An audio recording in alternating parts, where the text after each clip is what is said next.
Hi. Let's see. I can't hear you yet, but I Oh, know they're going to fix that. There we hi. go. Hello. Hi, how are you? I'm doing well. I'm doing well. Today's a gray day out, so I'm kind of like adjusting to that. I'm doing okay. Yeah, How are good. you today? I'm feeling very alive, very like woo woo woo. Like wow, my life is feeling really big and really exciting to me these days. Mhm. Getting to spend a lot of time creating, and so that feels good. And I'm really excited to be meeting you for the first time and like getting to dive into your theatrical genius. So, Thank yeah, I'm you. really happy to be here. Yeah, I'm so grateful to be here. I know we were just talking about this briefly, but I'm like thrilled because I've been reading your books and like been so in all of your work and practice and the ways that you engage Afrofuturism and yeah, just change. So thank you for being here.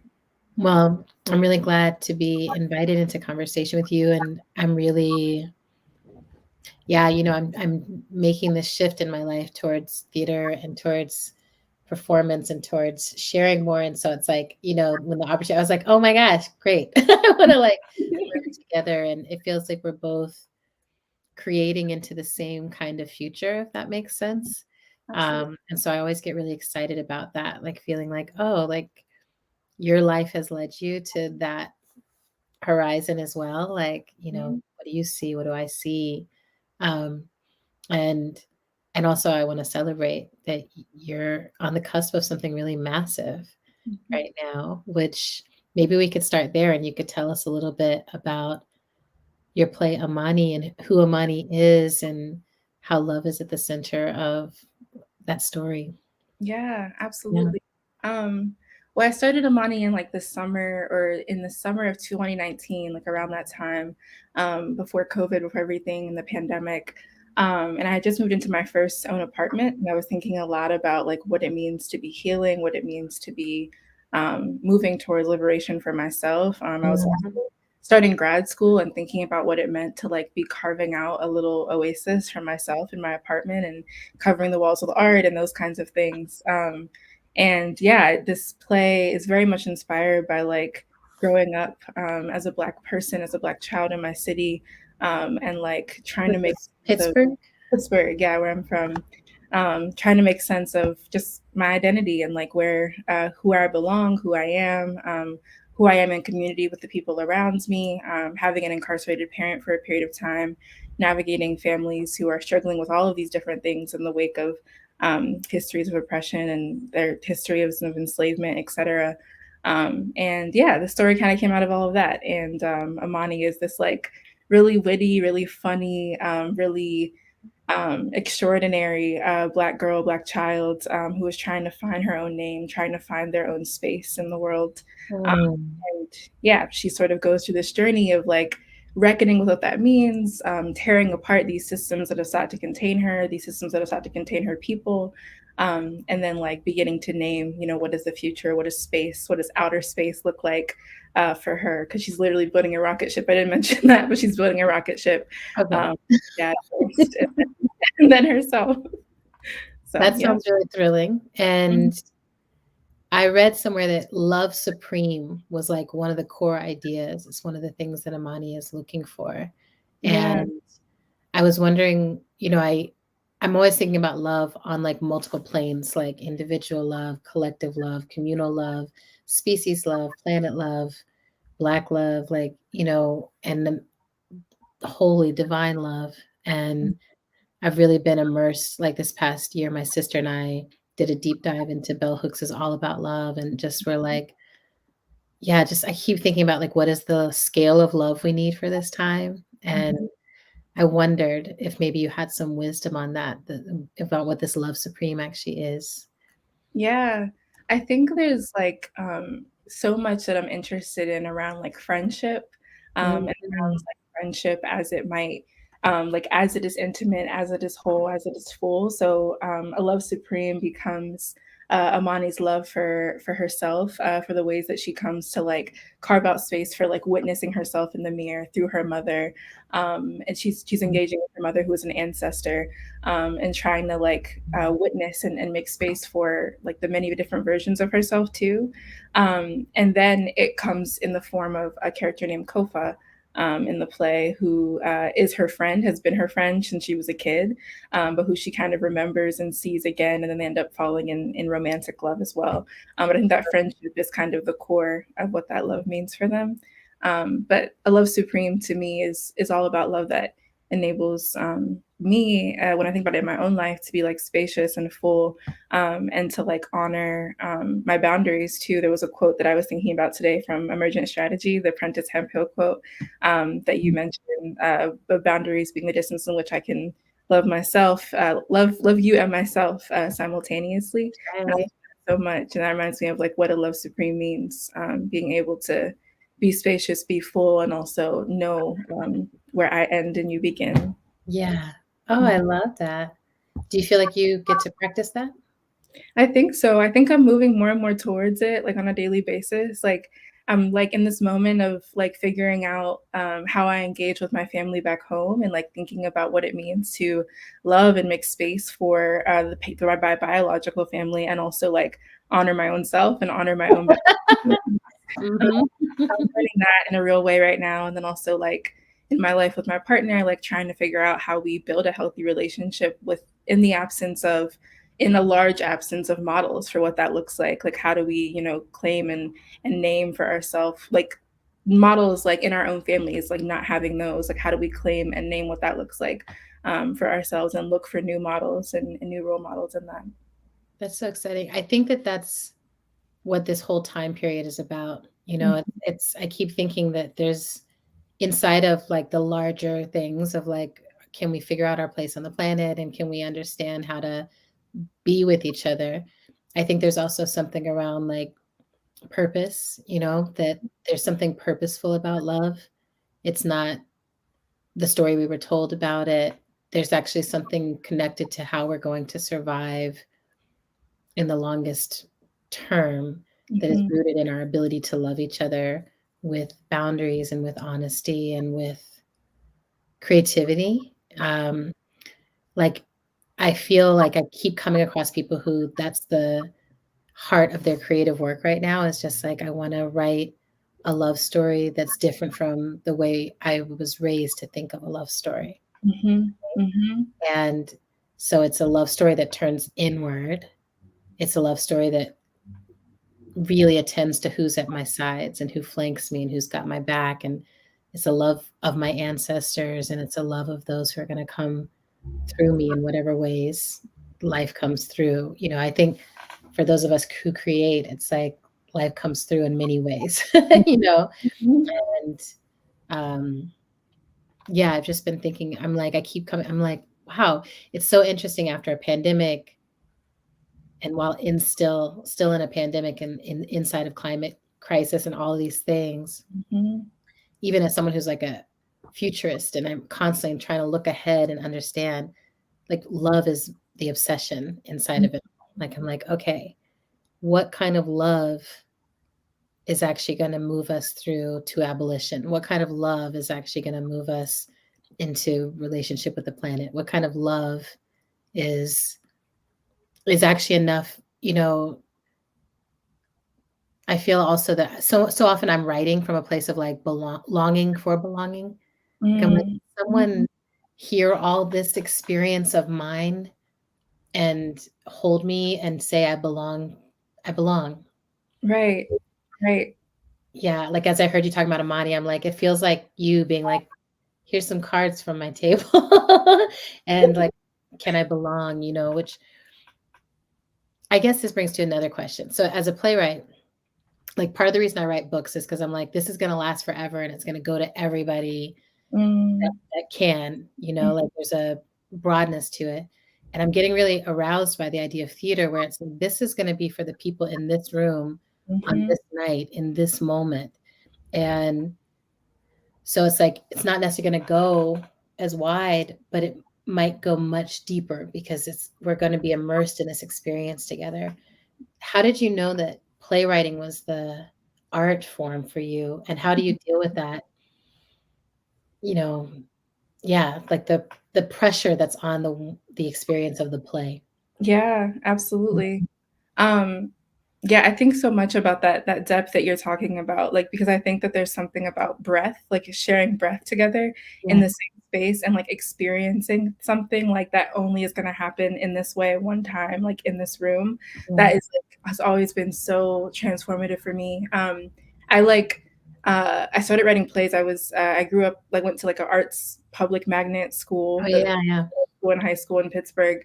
And I started writing plays in middle school, and I saw my first play at a little theater that had like a young playwrights festival back home. And I was like 12, and I remember sitting in the audience and just being like, I just the feeling of sharing this story with people in a room and like knowing that like the sort of smallness of myself that I felt was able to like create these ripples and waves and like I was able to feel expansive in Mm. that kind of like community organizing space of it all that I think theater provided for me at that age. And yeah, I think about that so much and how there's a kind of beauty in the transience of it, and the fact that it's fleeting, that it's like we really have to pay attention, which I think so often about like love being about attention and about like really witnessing and I don't know. Yeah, when I'm sitting and watching a play, I feel like I'm the most present because like it's only going to happen in this one time. So I yeah. love that. I really love that. I mean, I feel like I'm learning this, right? Because I now am starting to do this process of presenting work in a different way. And it's like, oh, it's similar to movement space. It's similar to being, to facilitating one of these gatherings or being at a march or something where it's like, we're so present and this is what's happening. Like the whole world is in this moment. And then Mhm. recreating that in a theatrical space and trying to trust that other people are not gonna feel exactly what you feel, but together we're gonna feel something beyond any of us. Yes. Also really remarkable to me, and there's this quote you speak about your work being centered on loving Black people, which I'm like, Mhm. "Yes, yes." So, you have this quote that's like, "Beyond the confines of linear time, we wanna find and remember stories that might create conditions for our collective liberations." Which I love, and it seems like you feel that there's something we need to learn about love that's a part of our collective liberations, and I Mhm. wondered if you might share some love lessons and some ways that love has freed you. Mhm. Hmm. Absolutely. Um, I think that like when I think about tenderness and tending to, I think a lot Mm, about the ways that like the people that have loved me, the people that have raised me and have taught me how to be in the world have created space, and created like rooms in which people can like show up as themselves. And so I don't know if I have like a clear answer for this, but I do yeah, think that like the the the love lesson that I think I hold most close to me is like space making, is like opening a door and letting people be as they are and show up as they are. I was yes. recently thinking about my great grandmother who passed away like 10 years ago, and I was like 12, and like the ways that she created spaces for for her and for our family to just gather and to just be in her home, and just like the sort of open door that she had. So Yes. I think a lot about that and about like how she would host game nights, how there would be like, she would tell us stories about, her migrations from Pittsburgh to Florida and then back to Pittsburgh and like all of these different routes that she took and that my people have took. So Mm, I think when I think about love lessons, I think the greatest love lesson that I've learned and that I've like seen around me is about yeah, learning to hold space for others and hold space for myself. oh, I love that. Yeah. And I was gonna mention too, because we were talking when you were talking about theater and the breath, I was thinking a lot about the idea of also being able to trust collaborators and to give a blueprint of a script and like have it grow and change and shift and like be something different. Like I Yeah. think that's really beautiful too. I've been in like such this gratitude phase with Amani in the last few weeks because we opened and then I came back to New Haven where I'm based. But this process of like letting go and like really just like so much gratitude for my collaborators and just Yeah. like how they built the world. And I hope that there's like there to be this this ripple that extends beyond anything I could ever possibly imagine in solitude. I really love that. I feel like the lesson of this time is actually create and let go, create and let go, Mhm. create and release. And Yeah. I've been learning that too. I think when I first started into this process, I was like, you know, when I've written my books, I'm like, it's my book. I'm Mhm. writing the book and I will weave the stories and I will weave the voices and the quotes and everything. But like fundamentally, like I'm responsible for the outcome, like what it is in someone's hand. Mhm. And then I have to let it go. And then I have to be like, at that point, it'll partner with whatever's in their mind of the reader and it'll go through the interpretations. And I might have gotten the word wrong and all that's going to happen. But Mhm.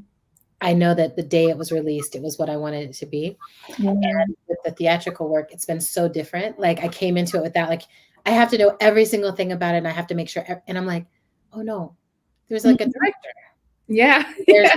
a musical person, and there's someone who Mhm. just thinks about how the space is going to be set up. And there's someone who just thinks about the altar building. There's someone for every part of this. And then there's the artists themselves. And um, like every rehearsal, it feels like the artists that I'm working with are recreating and co-creating the work. And in a way, it feels like this is the practice for life. This is the practice for like how we're supposed to be doing life is like we come into the container and maybe someone initiates the story, you know, as here's the first line or here's the character.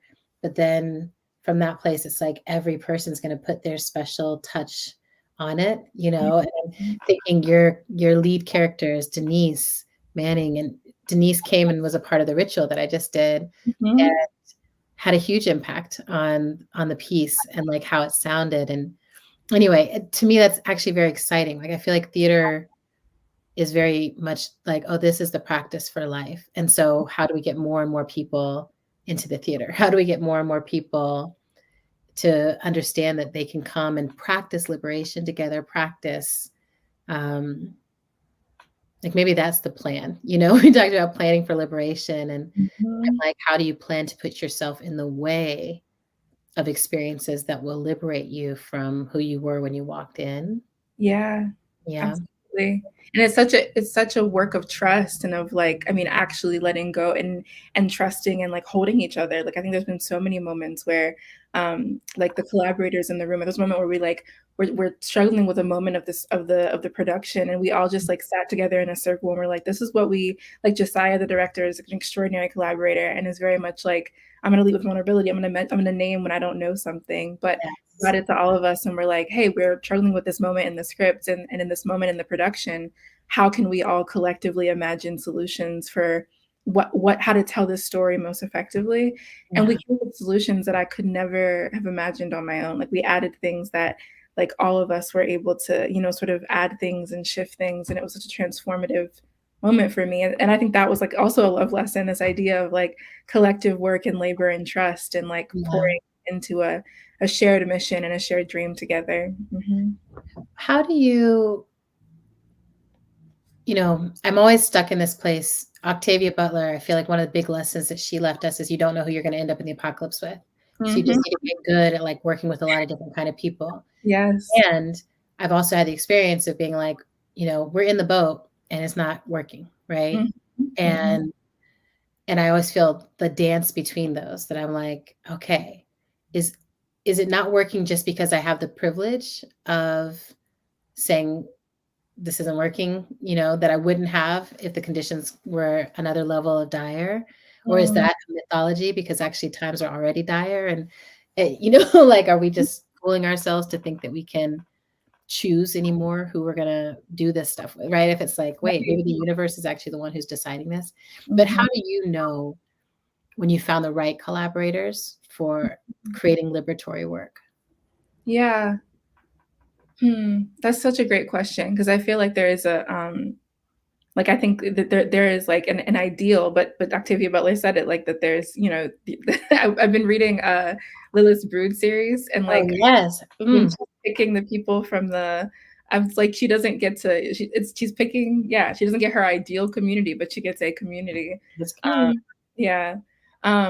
But yeah, I think there is, I think I'm learning that there is like a ease, like a way in which like I feel like I can like expand. I was actually just talking about this with like in therapy, this idea of like feeling spacious and feeling like I can just be, and that there isn't like even when I feel like I've messed up or I'm like navigating my own negative self-talk, et cetera, there are people who are like reminding me of our collective spaciousness, of my own personal spaciousness and of theirs, and of like the ways in which like we're all here to build a world together. And I think that commitment to like each other and to like the things we're trying to create is what like reminds me of who my collaborators are.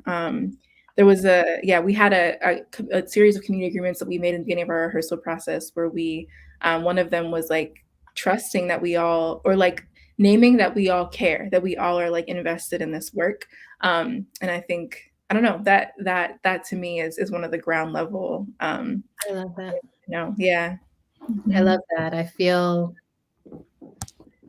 that a lot. And I feel, I keep thinking about how so much of the work from facilitation translates so beautifully into what theater needs. Like, what are our community agreements? Like, how are we going to hold things if we have a difference of opinion about what needs to happen? And fundamentally, how do we say we're actually here to co-create with each other? But I also love that you brought up Prentice and boundaries, because I think that there's a dance that it's like, we're going to do our best here. And we can also trust the boundaries we need to create for the sake of that best to emerge, right? Which might be, like I've definitely have people where I'm like, I love that you exist and we're supposed to create in different ways or different spaces. And we'll be stronger if we just acknowledge that, right? In some ways, to me, that's what liberation feels like in a collective sense, that it's like we have the agency to decide, the agency to decide like how we want to do things. And when we practice that agency, we actually expand the space in which liberation is actual. Yeah, absolutely. Yeah. Absolutely. Are there ways that you found like to navigate that moment when you realize that somebody's working towards, or the way they're working is like different than yours, and how like in those situations where you can't necessarily not be working with that person? I mean, I feel like inside my own life, it's the best of times and the worst of times with that, like in trying to navigate that. I think I'm recovering from my socialization to be, I was a military daughter, oldest daughter.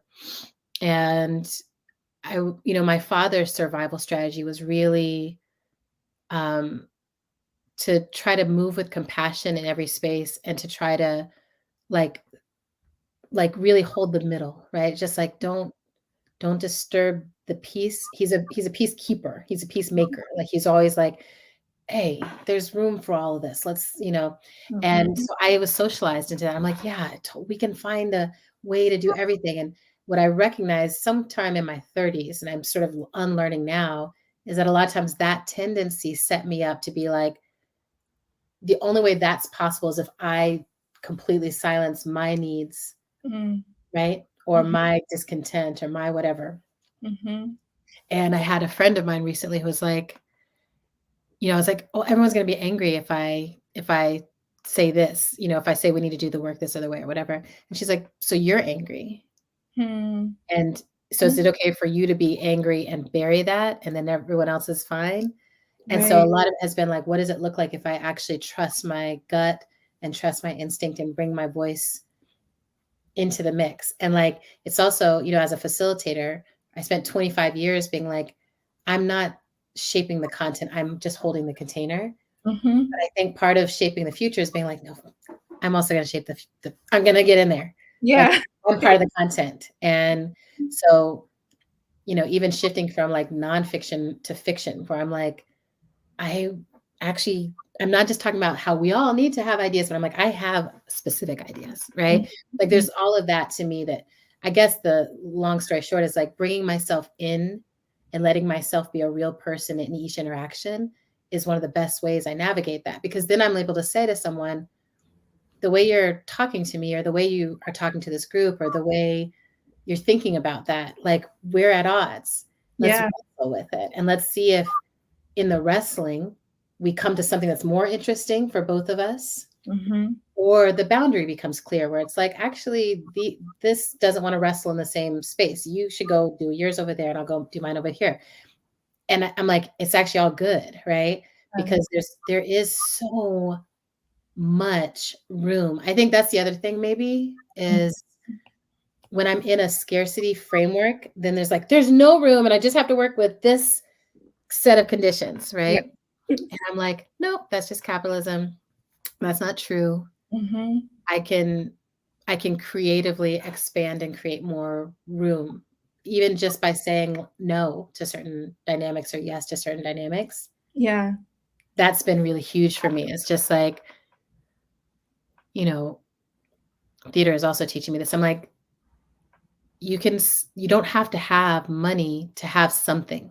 Mm-hmm. If that makes sense, right? It's like when my ideas come and the characters are with me, they're not like, girl, you better pay me before I tell you what I'm about to say. Yeah. I'm like, no, they're just like, I'm already here. Mm-hmm. You can start writing. And actually all the Black women writers that I look up to, they were like waking up at 3:00 in the morning and 4:00 in the morning to write before they went to work. Yeah. They didn't have like a grant to sit and write for a year or whatever. And I come also from that, I think that way of making that I'm like, we all need to be creating no matter what else we're doing. Mm-hmm. Like, and fomenting a space where everyone feels somewhat responsible for co-creating the future. Absolutely. Yeah. Mm-hmm. Mhm. Yeah, it sounds like there's something so exciting to me about the idea of the answer not being in making your needs small or making yourself small, but rather in like letting yourself be big and trusting that there is enough space. I think that's so stunning. Especially for Black folks. I mean, like, this feels like one of the most healing things for me is I'm like, there are people who are taking up way too much space. That's true. And I think within Blackness is something that I'm constantly tracking for, like, how do we inside of Blackness hold our different privileges, our different access, our different, Yes. I mean, I think you're a Yale person, I'm a Columbia person, right? Like, I'm like, oh, how do we hold the space that we're going to take up with those educations Right. when we're still in a larger container that is Blackness has not been able to take up nearly Mm-hmm. a 1/50th of the space that we actually need in order to be safe and survive and do all the things we need to do. Right. So I always feel this tender balance of like, my job is not to shrink anything about me Mm-hmm. inside of the grand scheme. And I do want to be right sized inside of Blackness, inside of my relationships with other Black creators. And I mean, I'm really thoughtful about like, okay, who do I want to star in things? Who do I want people to see as the lead? Who do I want to hire and give money to? Which spaces do I want us to occupy and hold on to? And I wonder for you, like, what are some of the ways that you, navigate that, your intentionality with your Blackness, your big Black space of yourself? Mm-hmm. I think I'm constantly still learning. Like I'm still trying to figure it out and letting myself be in that space too is something that I'm trying to learn how to do. Like letting myself be in the like I'm like out here trying to trying to figure it out because it's really hard. I think I often make myself very small, and so trying to like trying to name what I need, to assert boundaries, to really intentionally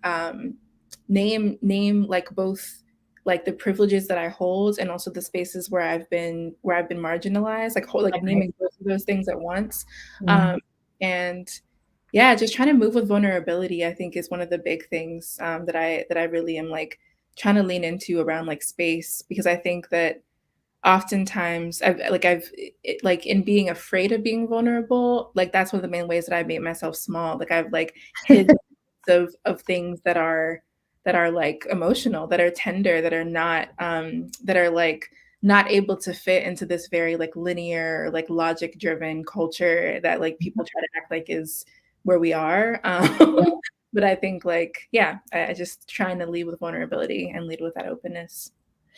I'm really vibing with you on that, the vulnerability tip. Like I had a moment during the week of rehearsals leading up to like the first time this thing was going to be in front of other people, where it was like in the middle of the week, one of the major people had gotten sick. There was like the money might not be what we thought. Da da da. All this stuff was happening, and I was like, I don't fucking know what I'm doing. And I like sat in the room, and normally I would just tuck that in and be like, just act like you do and you will. And instead, I was like, I don't know what I'm doing, and I just turned to each person. I was like, do you know what you're doing? Do you always know what you're doing? Because all the people around me emit such confidence, which I also think is like part of our Black survival strategy is to be like, I know what the fuck I'm doing. Yeah. Right. And to like have to like soften and be like, that's true. I do know what I'm doing. And I also don't know what I'm doing. And I know when to say, I don't know what I'm doing. And Right. I'm learning when to assert, I actually do know this thing. And Yeah. even if I've never done it before, I know that it needs to be like this. Right. Mhm. Like that to me is where, like, I believe in this thing that like, you know, like people are not geniuses, but genius can visit us, you know, like we can make ourselves available. I think genius can visit us when we're vulnerable with others. Like, I feel like something more becomes possible in a group, right? It's like, okay, we're all sitting here and we're like, we don't know what we're doing. Isn't that exciting? Let's let genius come in the room. Like it's that releasing that allows space for genius to arrive, for us Yeah, all to realize our collective genius because we're all carrying so much. Yeah. exactly. And I think genius, I feel like genius is core to this liberation path, right? It's like we have to have some kind of thinking that is beyond what we have thought so far. Yeah, We hope to have different results. You know? absolutely. Yeah. Oh, I like this conversation with you. It's so It's, lovely. so it makes me now want to ask you a little bit more about liberation itself. I think this term gets thrown around, and I'm curious for you, maybe when you first learned what liberation was, what was it to you? Like, what did it mean? How did it land for you? And how has it changed over time? Like, what does it mean to you now? Yeah, absolutely. Hmm. Mm. Yeah, I think the early versions, it's so interesting. Like, I think that like they sort of have grown in these like spiral ways, like not Yeah. in this like, yeah, like it's, I don't know. I was really like just involved in like activism and stuff like when I was in high school and things like that. And I remember my version of liberation then being um I guess very, very, very linear in this way of like I think that I imagined that liberation was tied up in some ways with like education or tied up in some ways with like these kind of like this is what you know having opportunities to do certain things. And I think Yeah. now I'm in this space of like literally, I keep saying space. Just I have this joke about talking about like space all the time because this place we're going to outer space. But I say it so often because I really do think that liberation for me now is like not about the ways that I like, because I think that I was like so socialized in a culture that was about like this is what you do to get like you go to school, you get an education, and then you know Uh-huh. somehow you're free, and Yeah. like that idea is so absurd. And like there's still It's a lovely idea, but yeah. yeah, it's like it's not actually how it works. And so like learning to undo that, learning to like really critique and get to the core of like where that comes from, like this illusion of the American dream, this illusion of like progress, and trying to like dismantle that in myself. And I think now I'm really interested in like how can liberation be about that idea of space or that thing of Mm.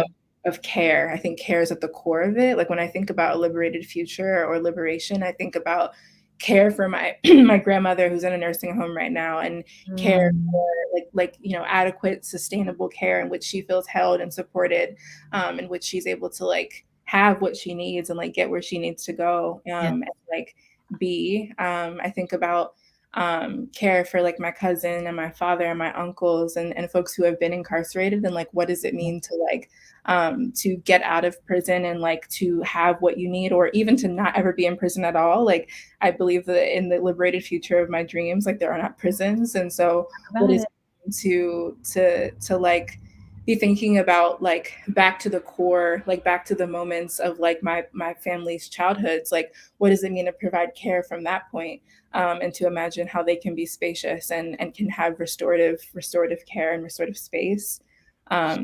And I was also thinking about like, because I was thinking about this question while I was walking today, and I was thinking about like, is it even possible to imagine liberation like on this ground that is like so bloody and like so tainted and covered, and there's so much death and so much that has happened. And Yeah. liberated future for me also is like about mourning, and like not even just like monuments that are static, or that are just like a single thing, but I wonder if there's ways for us to like have rituals, like really get into the, like those who have died, and like establish like embodied theater performance rituals, and like give resources for folks who are the descendants of those dead, to like to think about what that mourning might look like in an embodied way, in a living way. Those are some things that come up for me. Wow. I really love that. I find I keep trying to write about something other than grief rituals, and everything just brings me back to, like, we need space to grieve together, Yeah. and everything that I'm making, every book that I'm writing, every poem that I write, every single thing feels like there's a graveyard in the corner right Yeah. now, and it's Hmm. just like, that's what life is. We just have that with us all the time, and we know some of who's in that, and we don't know everyone who's in that, but Hmm. it's there, and I really appreciate hearing, like, in some ways, I keep thinking that liberation, I'm a tarot card reader, and one of the cards is death, and in a lot of the tarot understanding for that, that is liberation, right? It's like, can you actually turn and face the ending of things, the mortality of things, the cycle in which things end and begin again? And right now we're in such a death creating culture and a death denying culture Hmm. that we're really lost when it comes to this work of liberation, because we have no idea how we actually put a system like capitalism in the soil, or a system like the prison industrial complex in the soil, and how we actually grieve and mourn for whatever we may have felt provided by from Yeah. that system, while Hmm. also allowing that there's another way to get our needs met. And to me, that's whenever I've experienced liberation, it's been like, oh, I thought I had to try to get everything from this container. Hmm. I now there's this larger container, and actually my needs can be met in a different way, and that expands. And when I think of liberation, it's really that feeling of like, oh, any of my needs that I have, it's possible to have those met, and Yeah. everyone can feel that way. And even, I think I'm like, well, what about the murderer, rapist? And I'm like, yeah, maybe they need hologram spaces where they can go safely work through the trauma that has built up in them that causes that Hmm. violence, so that that's not something they have to bring in against another body. I'm always like, yeah, how do we stop vilifying the fact that all this horrible pain has built up in us? Hmm. We vilify those people where it's like that's where the pain resides. And Yeah. I think so much of the writing is like, how do we come back into a place where it's like it actually resides in all of us. We all need the graveyard. We all need the fantastical realm. We all need a place to dream. We all need a tarot deck. We all need Yeah. everything. Yeah. Mhm. And I think so often about like the small, like, and yeah, emergent strategy is a big book of inspiration for mind. And like, I think like the idea of the small, like expanding out into the infinite, like the sort of beginning with those like small interactions is something that I think about so often. And like, it's something like a reason why I love theater too, like this idea of like, there's a few people in this room, and but that is what creates these ripples. It creates these waves outward, because it's like that person tells someone else, and then we sort of have this movement that grows Yeah. there.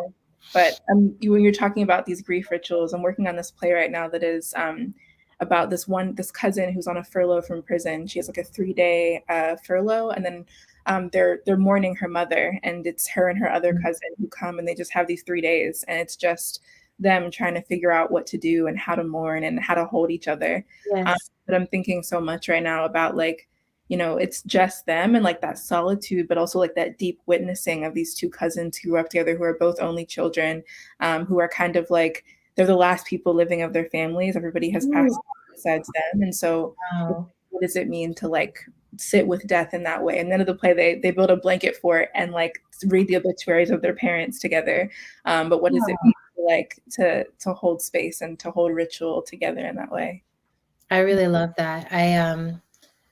Yeah, my book Grievers, this novella I worked on, it's like the same thing. I kept spitting the whole, she was like building pyres in her backyard and like burning things and trying, just, it was just like, how do I do enough?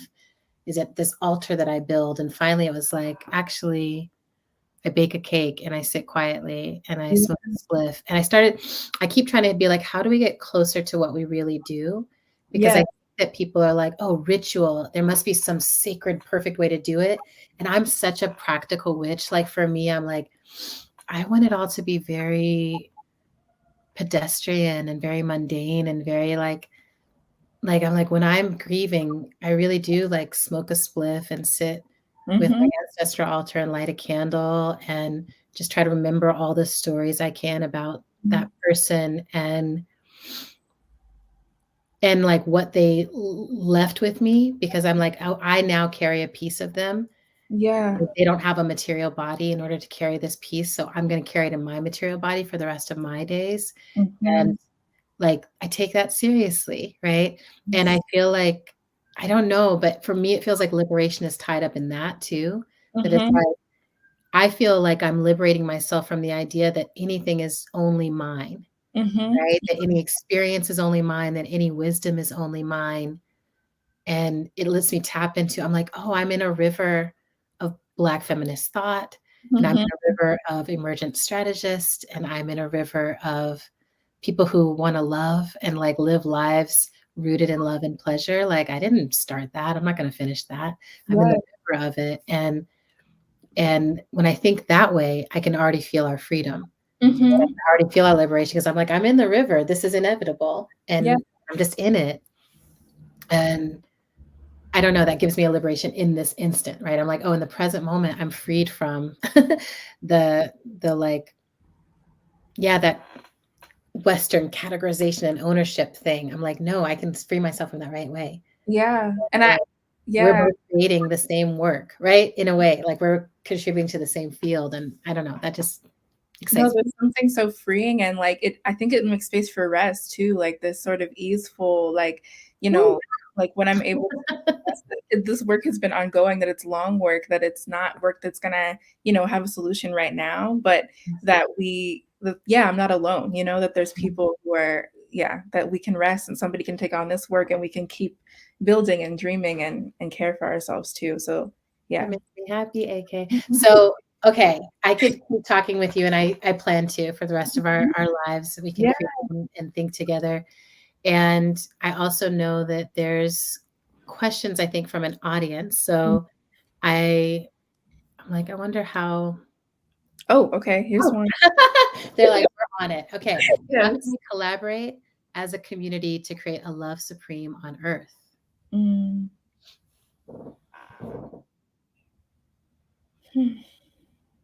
I have some thoughts. Do you have some thoughts? Yeah, I have some thoughts, but I'd love to, if you have some,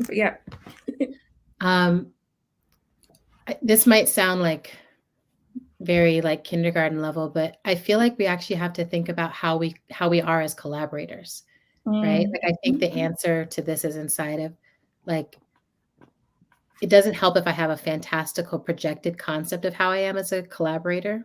Like, oh, I'm always, agreeable and I'm, easy to collaborate with. I'm like, I might not be. I feel like I've been learning a lot about myself as a collaborator. I'm like, I'm good once I've gotten the baby out, right? I'm like, once the baby is out, then we can all raise the baby. And I Yeah. want everyone to hold the baby. I want everyone to like rock the baby. Yes. The community is going to raise the baby.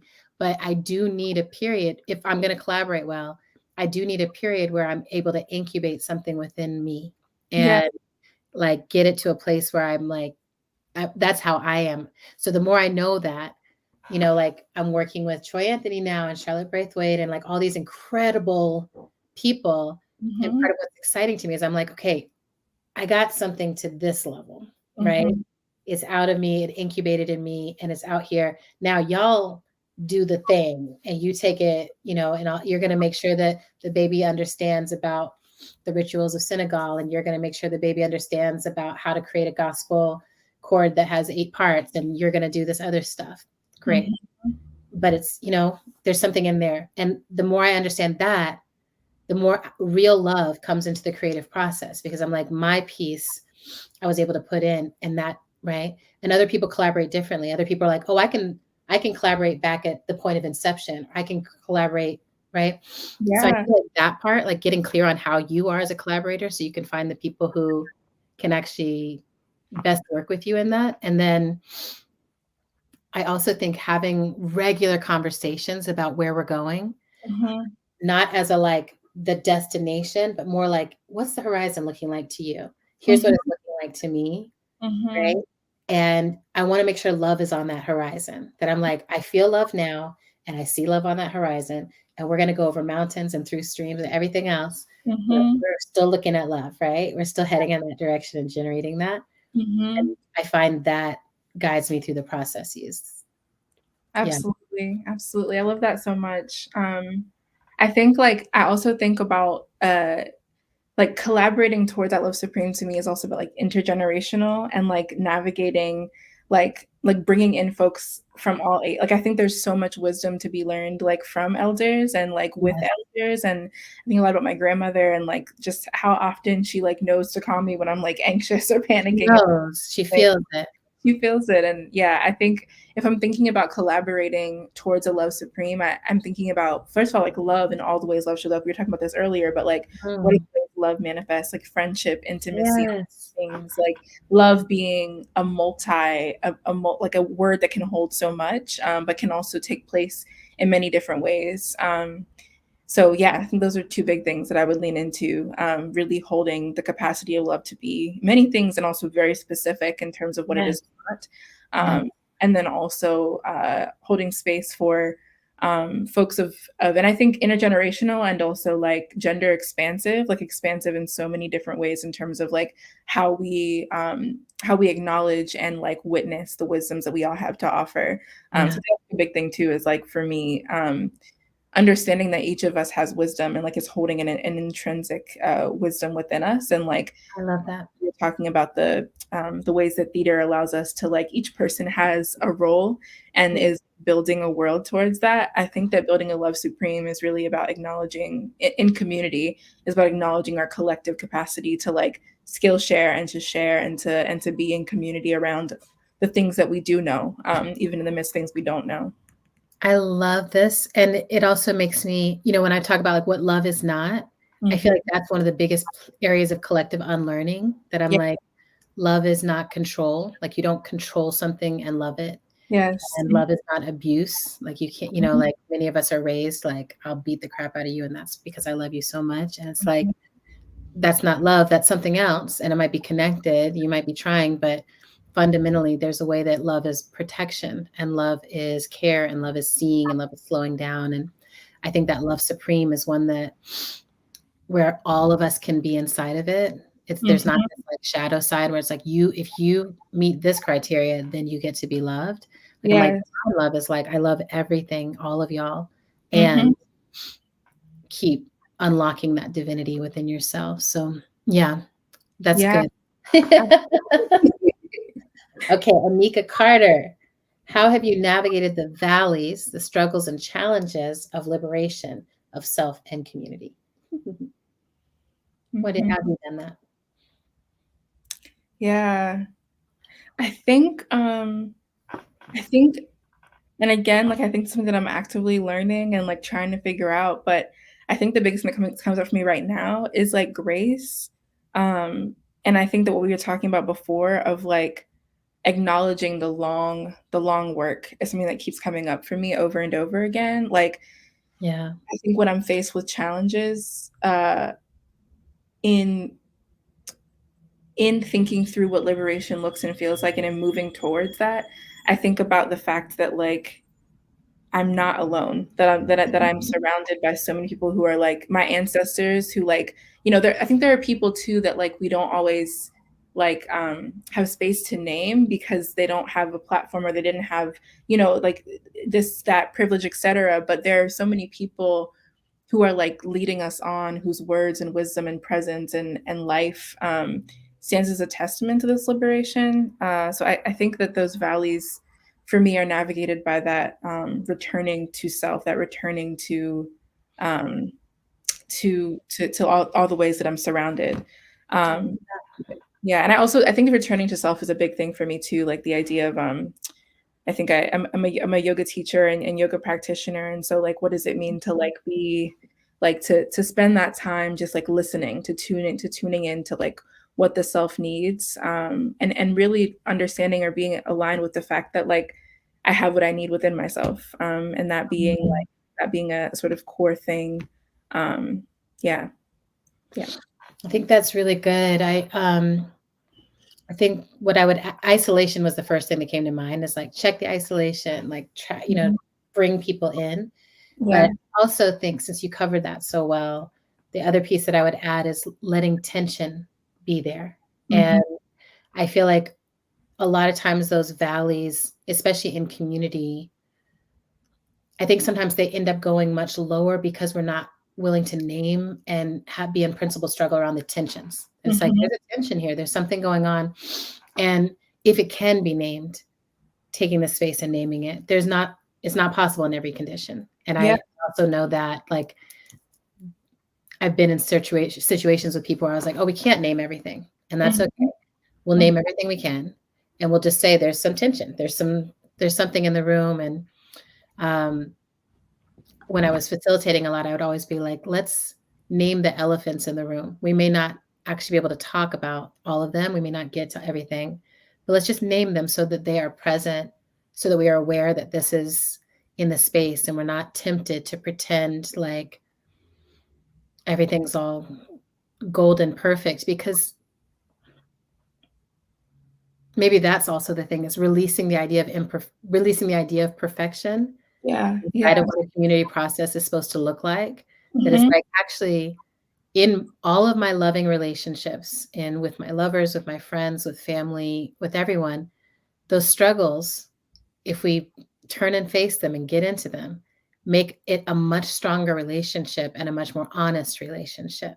Yes, Right? yeah, And so it's like being able to turn and be like, okay, this is not working for me, or this is not working for the whole community. This is not like one of my favorite things is I'm like, organizations will be like, we're doing this for the community. We're doing that for the community. I'm like, and yet the community is not thriving at all. Like nothing you're doing is changing those conditions.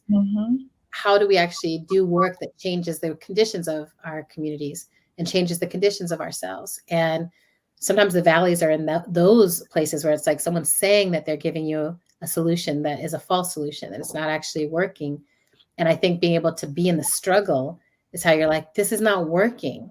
Like yeah, you're saying, and maybe your intentions are good, but it's not actually working for me and it's breaking my heart. And when we say that, I've supported so many people through breakups and divorces and organizational endings and birth loss and like all these things where it's like the ideal, but this is what's happening. There's an ending that's actually necessary for the next stage of growth to happen, or there's a boundary, and yeah. we can get real about it.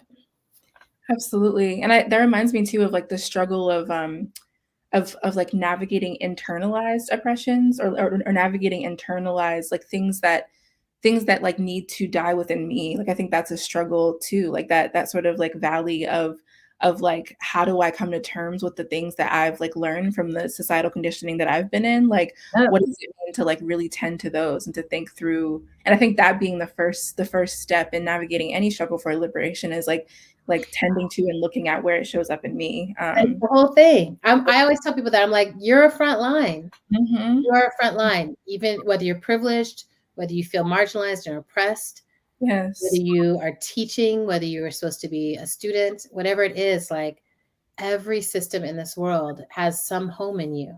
Yes. Right. And so that liberation work, my mentor, Grace Lee Boggs, said that we must transform ourselves to transform the world. And I didn't understand it for years. I was like, yeah. And now I'm like, oh, holy wow. So like me.